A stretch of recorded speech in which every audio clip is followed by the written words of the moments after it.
বান্দৰৰ সমস্যা সমাধান কৰাৰ এটাই ৰাস্তা হৈছে যে তেওঁলোক হয় মাৰিব লাগিব নহলে তেওঁলোকক ধৰি বান্ধি বেলেগ হস্পিটালত বনাই অভয়াৰণ্যত পঠাব লাগিব অভয়াৰণ্যত পঠালেও ঘূৰি আহে সিহঁতি আগতে 2-3 বাৰ ধৰি পেলাই পঠোৱা হৈছিল ঘূৰি আহে যোৱা কালিও ৰাজ্যে মোক কৈছে বিষয়টো মই আলোচনা কৰিছো ফৰেষ্ট ডিপাৰ্টমেন্টে ভাবে যে তেওঁলোকে জন্ম আৰু দিব নোৱাৰা যদি ইনজেকশন দিয়া যায় তাৰ পৰা কিছু লাভ হ'ব পাৰে বুলি বিষয়টোলৈ আমি ষ্টাডি কৰিম কালি মোক ৰাজ্যে মই সেনিকলত যাওঁতে উল্লেখ কৰিছে বিষয়টো মই সিৰিয়াসলি লৈছো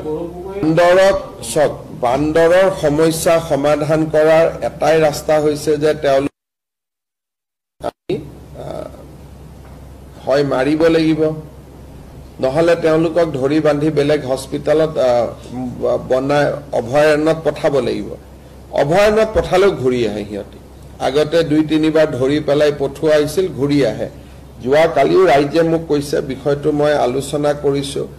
ফৰেষ্ট ডিপাৰ্টমেন্টে ভাবে যে তেওঁলোকে জন্ম আৰু দিব নোৱাৰা যদি ইনজেকশন দিয়া যায়